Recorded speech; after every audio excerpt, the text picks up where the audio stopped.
Episode 16, back to the Mets. I don't want to go back to the Mets, Nico. I might be close to being out on this team. Another series loss, and they had a over 500 record on this road trip. What did they go? 5-4 here in Anaheim, Colorado, and then Arizona. But you lose 2 out of 3 in Arizona against the best team you played on this road trip. Wasn't a difficult road trip by any stretch of the imagination, besides the travel in terms of the teams you played. I'm getting close to being done. They're boring. They don't score. The lineups are terrible. I think I'm done with this 2026 New York Mets team. Well, it's just so frustrating because every time you think that they're about to turn the corner, they show you why they're not good enough to do it. Like they had the 12-game losing streak, and all we kept saying is just win a game, break the streak, and then get the ball rolling. They do that against Minnesota. They actually end up winning that series, and then they follow it up by going 1-5 the rest of the homestand against the Rockies and Nationals. Even at the start of this road trip, right? They take 2 out of 3 in LA. They win the first 2 in Colorado. You're thinking, all right, new month. The Mets are 4-1. Even after Friday night, I thought that, because they lose the series finale against Colorado. And we talked last episode about how they got to sweep the Diamondbacks, and they win the game Friday night. They're now 5-2 in the month of May. And I'm thinking, like, yeah, this team's back. I even tweeted on our Twitter account, just maybe this team isn't so bad. And then they lose the next 2 and score a run in each game. And it's like, well, we're back to the same old lifeless Mets. It's a never ending cycle with this team. I was at over the weekend. I was at oh my god, why can't I think of where I was on Long Island? Tri-County. Like little pop-up shops, okay? It's in Levittown, East Meadow area. I had to buy this little squishy stress thing. You see this little squishy stress thing? This is what I'm doing. This is what this team has done to me. That I am sitting there yesterday watching the game. I'm sitting here watching these games, stress squishing this little squishy toy because they don't score. The offense is lifeless. The lineups are terrible. And you know what? It would be something else if they were entertaining games. Even last year, when they were losing and they were collapsing, they were scoring runs. They were in these games. When they go down 5-1 Sunday, you know the game's over because they can't score. And lots of these guys are to blame. Sure, injuries are to blame, but Bo Bichette is an absolute joke. I'm not going to get on Soto because he's the only guy you fear in this lineup. Everybody else in this lineup is a joke. And I think the reason why Soto is struggling as much as he has, or at least on this road trip, is because he feels like he has to do it all. He's not getting good pitches to hit. And he's chasing bad pitches out of the zone because he feels like if he just gets on and walks, nobody behind him is going to do anything or drive him in. So he feels like every time he goes up to the plate, he's got to crush a 450-foot home run. It's just not a sustainable way to be a hitter. You can't approach at bats like that. So he's getting no help. That's why everyone's like, oh, yeah, Soto, what was he, 2 for 25 on the road trip? Yeah, it's because he's got no help. What do you want him to do? You can't get on him. You cannot get on Juan Soto. I saw the numbers yesterday, and even I think his OPS on the since he's come back from the injury, it's still 776. He's hit some home runs. The average isn't high. I'm not getting on Soto. His OPS 776 will be the best on the team. And that's terrible for him since he's come back. When did he come back against Minnesota? So sad. It's 776. There's so many guys to blame. I mean, there are. I mean, your guy Mark Vientos ended up having a nice road trip too. He had a couple of balls. He had, I think, almost a handful of shots that I thought were going to get out. I mean, this guy with the warning track power is unbelievable. Hit the gym, buddy. Enough. He had the wind blowing in Colorado. He thought he had one. We talked about those. He had a couple in Arizona where if the roof was open, I think the ball gets out. And I know it was 104 degrees there one of those nights, but I don't know. Like, I can't blame Vientos. Vientos isn't part of the blame here, and it's sad because when you look at the total numbers, it's like, all right, he's not really having a great year, but in terms of this lineup, it's good. Yeah, like he's one of the only guys that comes up And I'm sitting there watching, and I'm like, all right, I actually believe that there's a good chance he can get a hit here. Like, Bo Bichette, that was the one guy that I was really excited about when you look at the offseason that the Mets had.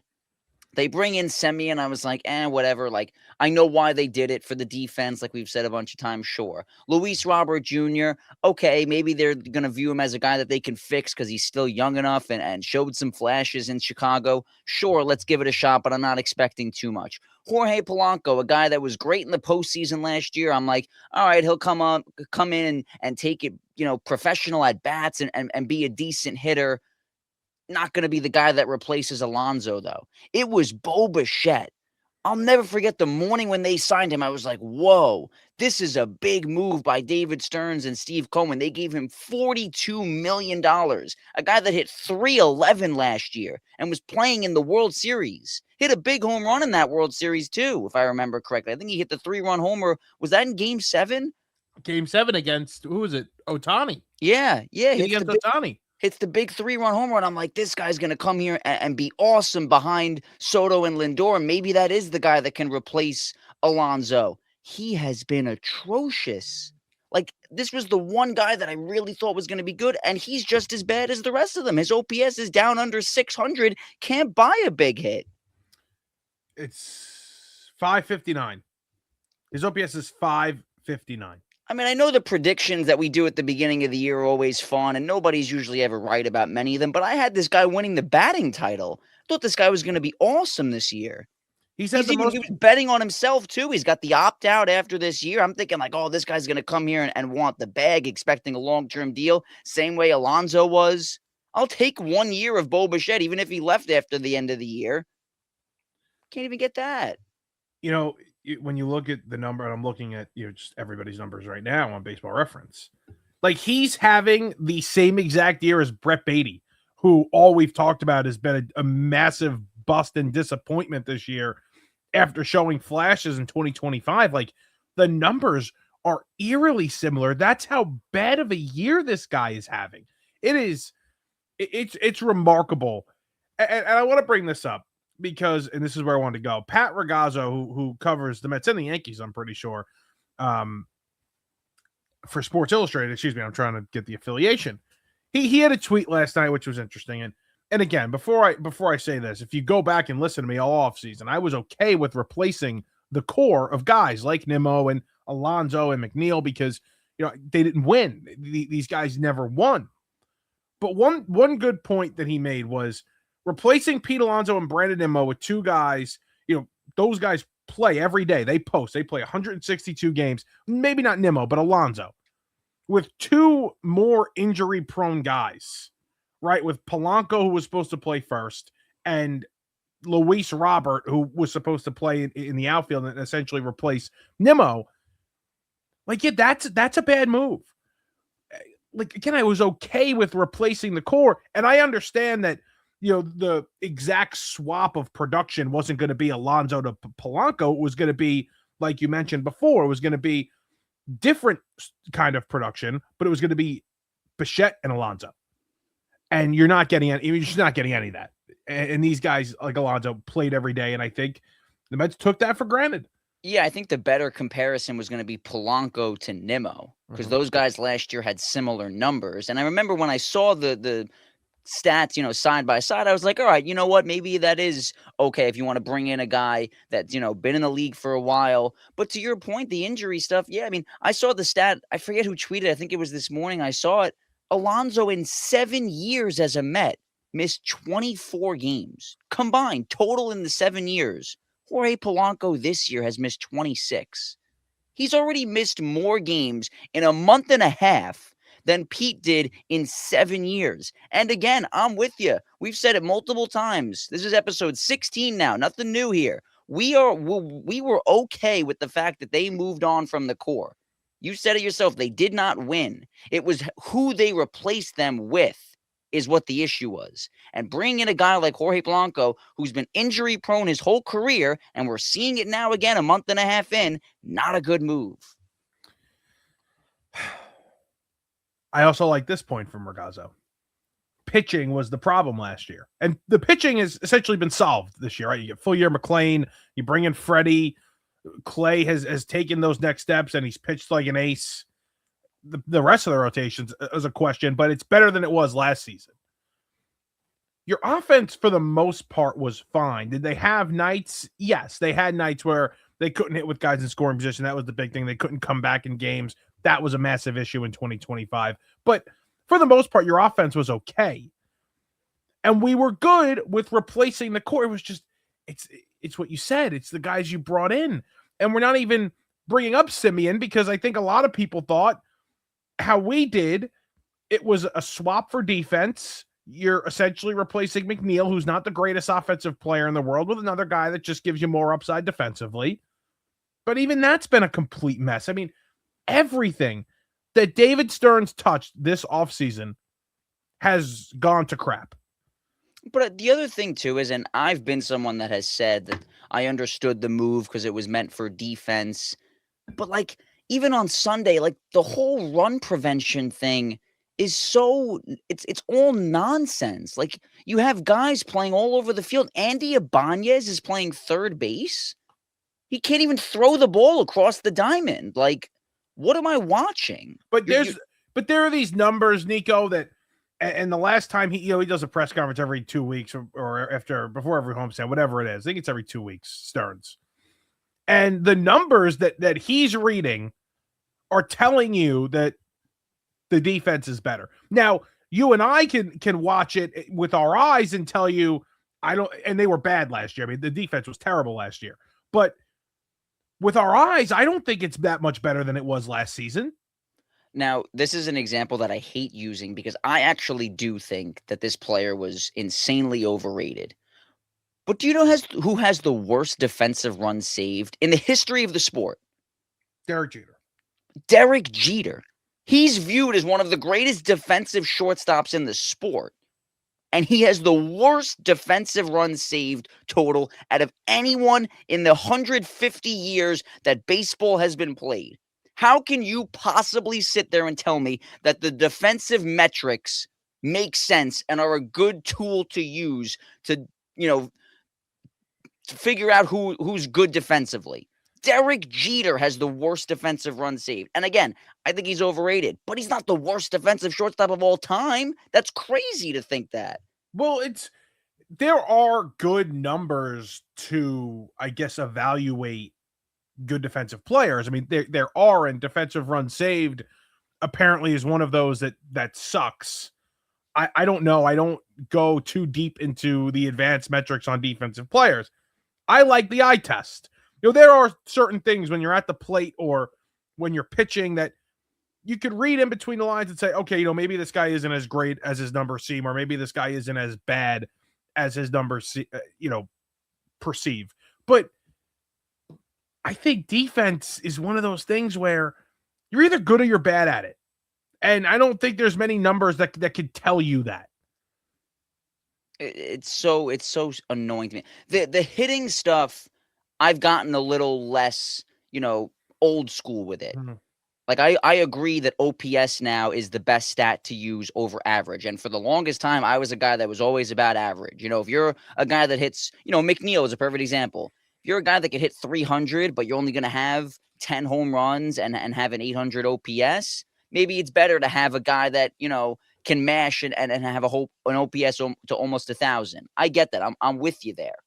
The defense stuff, though, you completely lose me on defensive metrics. I think it is the most ridiculous stuff I've ever seen. And I've been watching this sport since I was born. I'm 26 years old. It is the dumbest thing I've ever seen. It's tough to say this. You bring up your age, and I'm a year younger than you, so we can both have this conversation. Somebody asked me, is this like the worst start to a season you've ever had? And it's a tough question because a lot of times, especially when we were growing up, there just weren't expectations. The Mets were never supposed to be, a World Series favorite. They didn't spend money. The teams weren't good. You had your outlier years, sure, but I'm trying to think of a more disappointing start to a season, and I can't really think of one in our span. I mean, I can remember watching games in 06, but really as a fan, I guess in the mid 2000s, around there, 2011, 12, I can't think of a more disappointing season to start. It's so funny you bring that up because all the time on Twitter, I don't know if you follow the This Day in Mets History Yeah. account. Mhm. I see their posts all the time. And I just saw one today, and it was like, 2010. And it's Ike Davis going over the railing and making the great catch to win the game. A random game in May 2010. And then in 2014, they were down 4-1 to the Phillies going into the bottom of the ninth. They rally to tie the game. And then Ruben Tejada hits the walk-off single in the 11th. And I'm just sitting there watching those things thinking, like, those seasons were horrible when you think about it in big picture. Like, they didn't come close to the playoffs in either of those years. But I feel like at the time in May, we were having fun watching those games. Like, I think I enjoyed the first half of the season in 2010 when they were supposed to be horrible than I am now. Well, everything changes when there's expectation, when you're supposed to be good, and there's an expectation right now that this team should win, and they currently have the worst record in baseball. Like, they go into this week once again with the worst record in baseball. They're worse than the Rockies. The Rockies have a better record, and they won the season series, by the way. It is just, I can't think like any of those, like 2017 when they weren't good. Like 2017 was. I remember 2018 is when they bring in Mickey Callaway and they start out. What were they, 11-1 to start the year? Yep. So that was, I remember having a great time watching that when they brought in Adrian Gonzalez and he was playing first base. That was the year before they finally called up Alonso. I mean, even in 2023, like when it got bad, like they were better than this at this point in 2023. In 2023, we're almost at the point. It was right around late May was the week where they had the comeback against the Rays when Alvarez hits the 3-run homer to tie it, and then Alonso wins it. And then 3 days later, is the game against Cleveland when Alonso hits the grand slam, and then Lindor hits the walk-off. Against, it was like a big deal because it was against Cleveland, his old team, obviously. And they were like 25-23, somewhere around that range. And we were thinking like, oh, this is it. They're going to get hot now after, playing 500 ball the first month and a half. At least they were 25-23. Like, you're already at 20 right now. You're already 26 losses. Right. Like, this team right now is not even close to that. I left that game early, by the way. No. I was so pissed off. I was really down on that team. And even though they had the big comeback, it was the Wednesday. It was a Wednesday. They came back against the Rays. So it was 2 days later. I remember I looked at my buddy. We had season. You know what part of it was too? We had season tickets. The first time I had season tickets, we had been to probably at that point 5 or 6 games already. Mm-hmm. So I viewed it as money spent. So I literally looked at them. I just want to go home. I don't want to watch this. They were down 7-3. I was like, I don't want to watch this. And we got home in time for the walk-off. Wow. I was there for both of those games. Funny enough, I was there Wednesday night for the game against Tampa. And then my brother's a Cleveland Guardians fan, so we would always go when Cleveland comes to town. Funny story about that game is one of his favorite players was James Karinchak. And that was actually the pitcher who came in and gave up the grand slam to Alonso. So I remember him being excited. He's coming out of the bullpen. Cleveland's up 4. He's having a great time. All of a sudden, boom, tie game. And then, of course, Lindor hits the walk-off. Ended up being a horrible night for him. James Karinchak was one of his favorite players. Yeah, because he wore number 99, so they're like, comparing him to Wild Thing, like from the movie Major League. He was always very, vocal and adamant when he was out there. Very random, I know. That's crazy. Nothing more random than your brother being a Cleveland Guardians. Anyway, just a trip down memory lane on a season in which they did not make the playoffs. It was also different because, and yeah, there's a lot of short-term contracts still on this team, but they had just won 100 games. There were veterans on that team. You could tell that the lineup just, it wasn't a great team. And like, it wasn't this shock that they were not going to be in it. I don't remember how I felt at the time. I really don't. I can't remember being this pissed off and uninterested in watching the games on a daily basis. Yeah, the problem is that the expectation in 2023, I'd argue, at least for myself, was higher than it was going into this year. Yeah. Like we talked about it, multiple times. I thought this team at best was an 87 win team. Going into 2023, I went down to Florida to go to opening day in Miami in 2023. And that was the day that they ended up putting Verlander on the IL. Yep. And I was like, up, here we go. Another rough start to the year. But after what happened in 2022, I was convinced that this team was, all in was going to win a World Series. I did. So I actually think in terms of expectations, 2023 was worse, but it's the fact that they were at least in it up until July. Like even until June hit, I remember like early June, they were still above 500. They were not 10 games under 500. They weren't the worst team in baseball by mid-May like this. This is pathetic. I remember being on a cruise, and it was end of June, early July, when Cohen had the press conference where he sat everybody in the room. It was like a weirder press conference. He didn't sit like where you usually sit. He sat in like a chair in front of everybody. I don't know if you remember this. And he said, we're going to sell. We're selling. Like this is the move. These are the moves we have to make to set ourselves up for the future. And but that was, more than a month from now still. I mean, again, that was late June, early July. And even at that point, we were still only in year 3 of the Cohen era. Like you were at least able to sit there and understand and say, all right, listen, the guy he came in and his first move was to go get Lindor. And then at the trade deadline in 2021, he brings in Baez. And then in 2022, he signs Max Scherzer. So it was all buy. And then once you realize in 2023 that it's not working, he took a step back and said, you know what, maybe I should try building this through the farm system. And at the time, I wasn't upset about it. I actually loved the fact that they sold Verlander and Scherzer, and they got Drew Gilbert and Luis Angel Acuna and Ryan Clifford. It just, it seems like no matter what they do, it just never works. I don't understand. Yeah, it feels like a cursed franchise. It's laughable. I mean, I was just listening to the fan, and you have the two Yankee fans in the afternoon, and they're saying, they're just the laugh that keeps on giving. They're the joke that keeps on giving for fans that aren't Met fans. They're the joke that lives on. Like by now, this is year 6 of Cohen.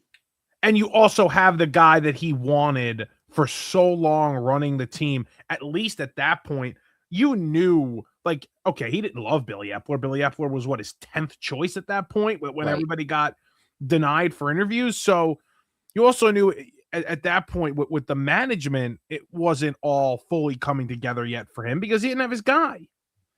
Now he has his guy. Now we had the conversation about whether or not Stearns was really going for it this offseason, or this was just kind of like a soft buy. Let's see what we can do.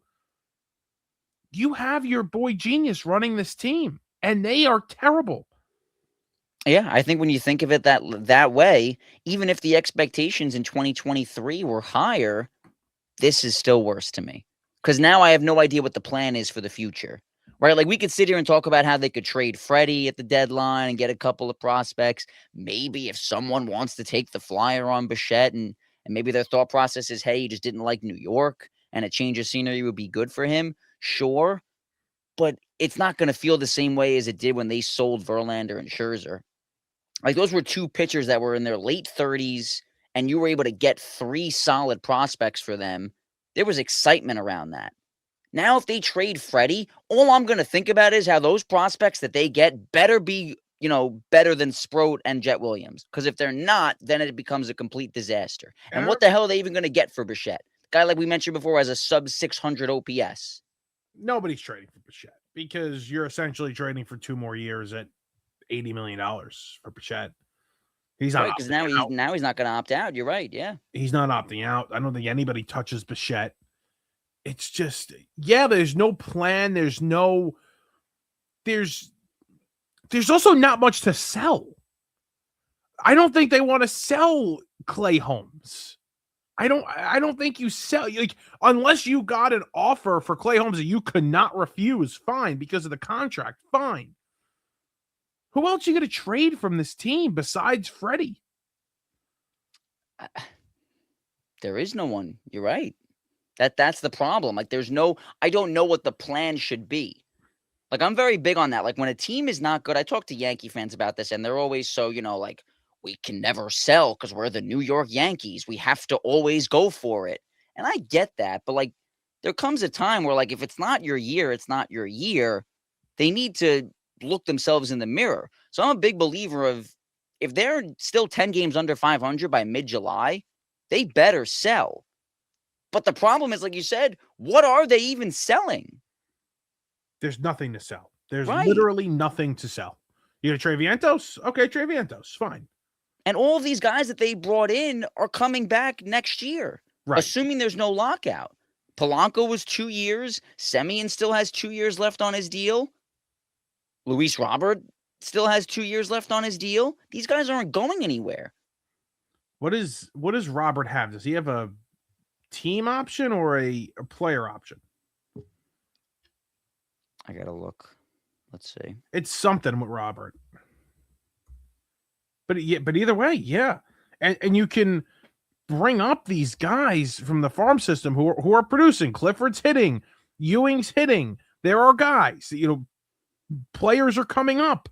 But how much confidence do you have going into next year that they're going to be great? Yeah, he's got a club option next year. So yeah, technically Robert does not have to be here next year. $2 million buyout, which is chump change. So if they wanted to get rid of him, they can. Yeah.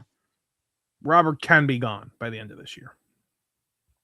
But again, though, like, what is the point of even getting rid of him? Like, if you're going to trade him for something, then sure. But like, the buyout is just like, okay, cool. He's on the books for $20 million next year. So get out for $2 million for a guy that doesn't stay healthy and is not really producing. Unless he comes back and he's hitting, fine, bring him back or trade him. Sure, I'm with you. Right, but my issue is, who are they going to get to replace him? I'm not saying that I want Luis Robert to be the center fielder. We was just saying how it sucks that these guys are coming back next year. So I agree. It's just like, I want to be able to get value for them. Like, asset management is a big thing for me. Well, you're just throwing him out, and then who are you're gonna go sign another guy that's just like Luis Robert? Clearly, going into the free agent market didn't work out this offseason because they went and signed Polanco and then they signed Bichette. Who's out there? Well, I'm not ready for that conversation.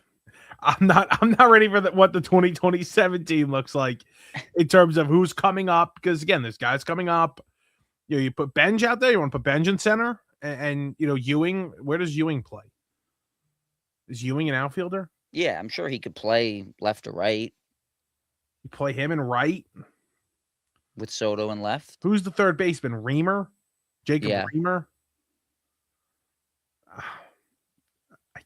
I cannot believe it's May 11th that we're having these conversations. But what's frustrating about it too is, like, I keep looking at the schedule, and don't look at the schedule. No, I know it's so bad because it's like they play the Tigers this week, and then of course the Yankees. But the Yankees are always there have been so many years where the Mets have sucked, and they'll still find a way to split with the Yankees because it's just a rivalry thing. Then they play the Nationals and the Marlins. But the Nationals came here, took 2 out of 3. No, I know, but the Rockies swept them here, and then the Mets ended up winning the series the next time they played them. So it's not crazy to think that they could go into Washington and win out of 2 out of 3. But that's what's frustrating is, like, we keep looking at it and saying that it's there for the taking. Even the easy opponents, they can't do it. Like, I'm starting to think, like, the Diamondbacks went into that series this weekend and said, oh, this is a get-right series against the Mets. We think we're sitting there saying, oh, this is a get-right series against the Diamondbacks because they're under 500. We're the get-right team. Teams look at us on their schedule and say, oh, this is a team that we need to beat because they're not good. I'm just, like, look at the records. Like, the Angels were 16-25. The Rockies are 16-25. The Diamondbacks are 19-20. Like, the Diamondbacks were clearly the best team on this road trip, and they looked the worst against them. That's the level of competition we're talking about. You can't even win those series right now. with the way the team looks. I'm not disputing that they have a lot of injuries. Polanco was supposed to be a big part. I get that. And obviously Lindor, we forget about Lindor. He's still hurt. But he's not coming back for a while. And that's the thing. And I don't know if I mentioned this last week. You look at everything and you're like, okay, the lineup is terrible right now, but a lot of guys are hurt. Robert's hurt. Polanco's hurt. Lindor's hurt. Right. Okay. None of these guys are close right now. They're all at least a month away. Lindor probably longer. So what's there to be excited about? That they're going to turn this around? You need to start right now. If you're going to get back into this thing, you need to start right now. And Polanco and Robert and Lindor are nowhere close to coming back. So you're going to be rolling out these terrible lineups for at least another month. Right, because you could sit here and make an argument that if they, go, let's just say 5 games above 500 in the next 40 games, right? Because they're 15-25 now. We're a quarter of the way through the season. If they go, what would that be?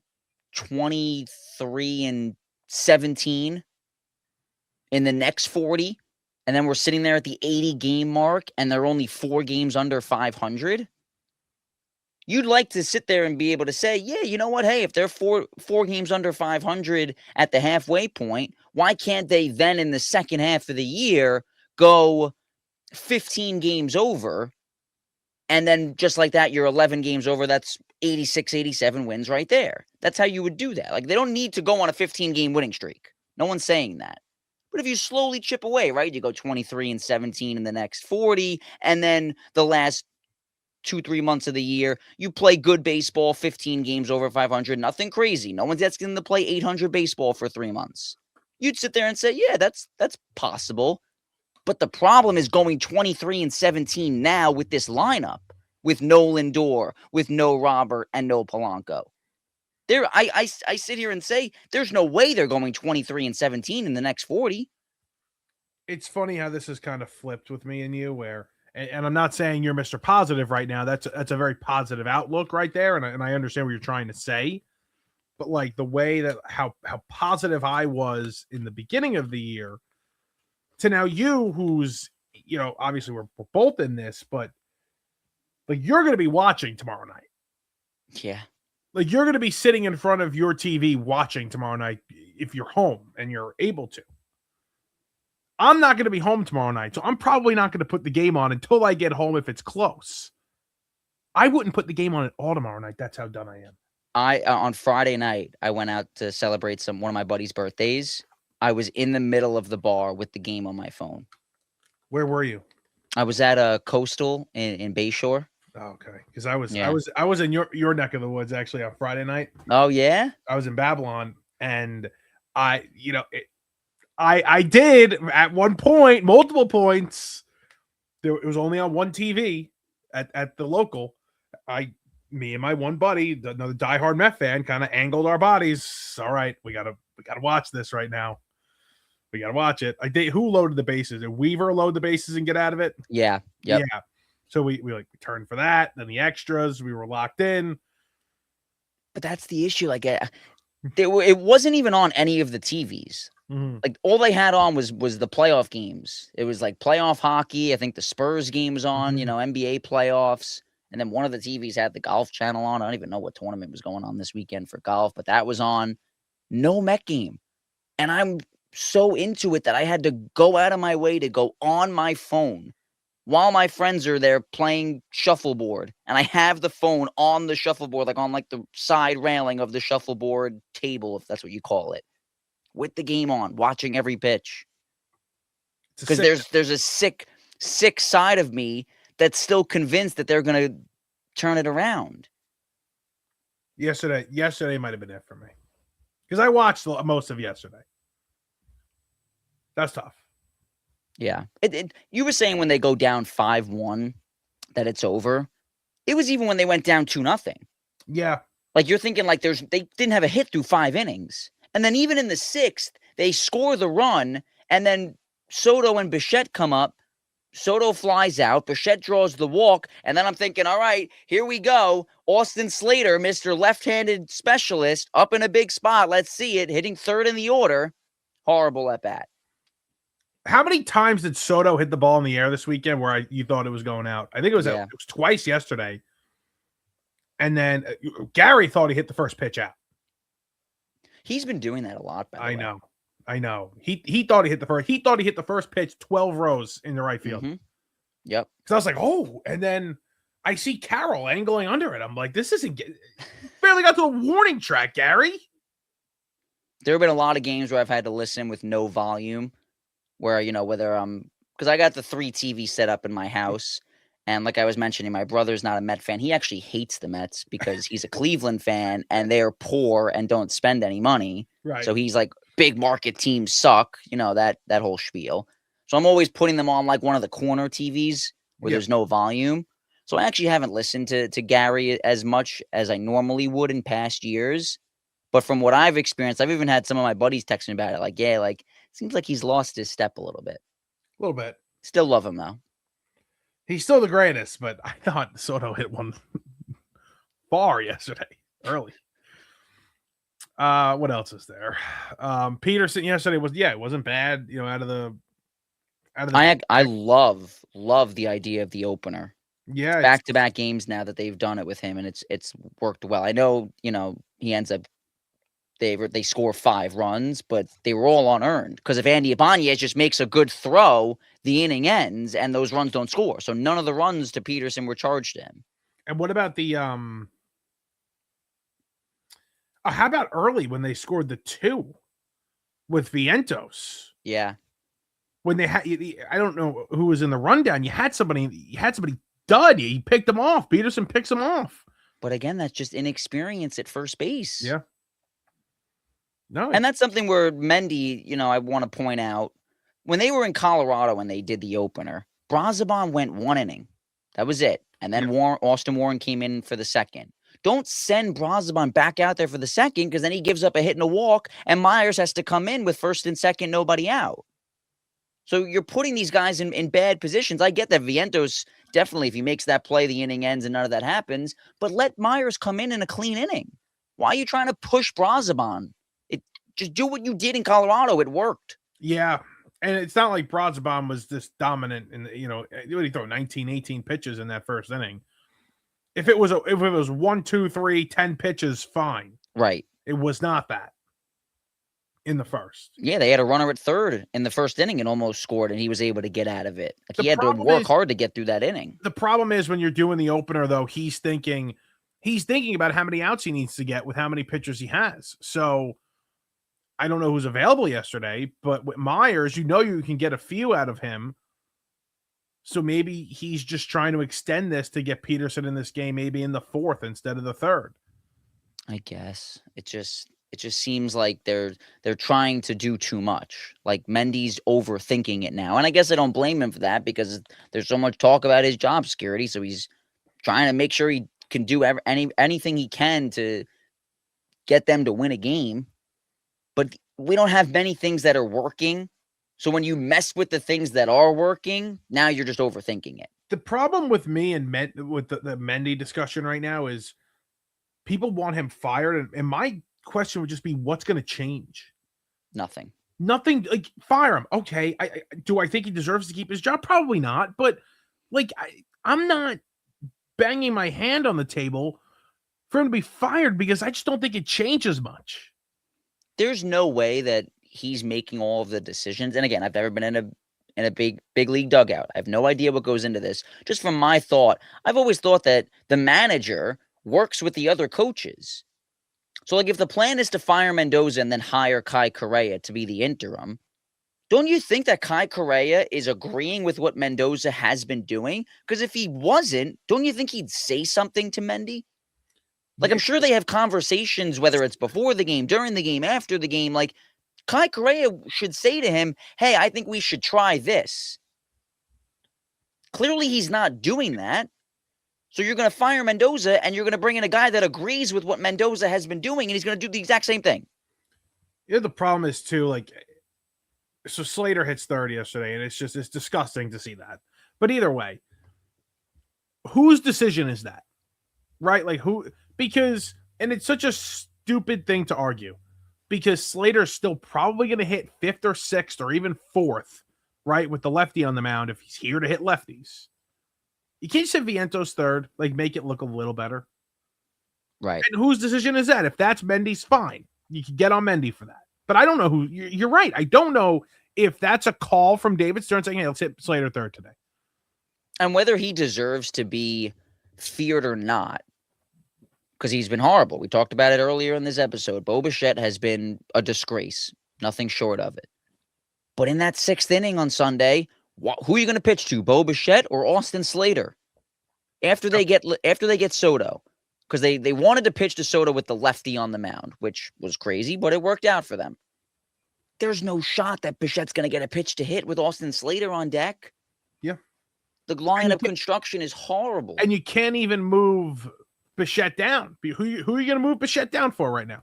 There's nobody else in the lineup that's feared. So then that's like, at least Bichette has the name where a team could say, all right, maybe we should pitch to Soto a little bit because Bo Bichette's coming up next. Like, I'm not even screaming that Bichette's hitting 2nd right now because there's nothing they can do. This is just, it's bad. Everything's bad. There's nothing good. The Tigers coming to town, and then obviously the Subway Series. So we'll be back to preview the Subway Series and discuss. We'll have some fun things we'll have some fun things. We'll think of some fun things to do for the Subway Series this weekend at Citi Field. I will not be going. Will you be going?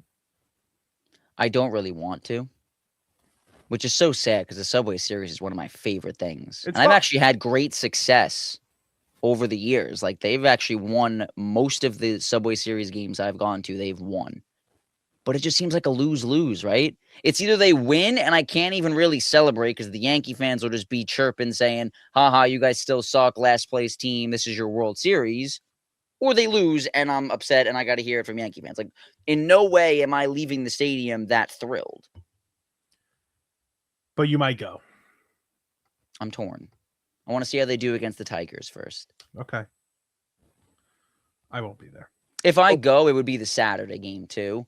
So listen, if they sweep the Tigers and then they win the first game Friday against the Yankees and they're on a 4-game winning streak, then you know what? Yeah, maybe I'll go Saturday and the place will be a little juiced up and we'll be feeling something. But I got to see it this week first. You got to see that to believe that. Right. So yeah, we'll be back for that series and obviously recapping the Tigers. You can check us out obviously on Instagram, on TikTok, YouTube Shorts, and of course this is available wherever you get your podcast, YouTube, Apple Podcasts, or Spotify.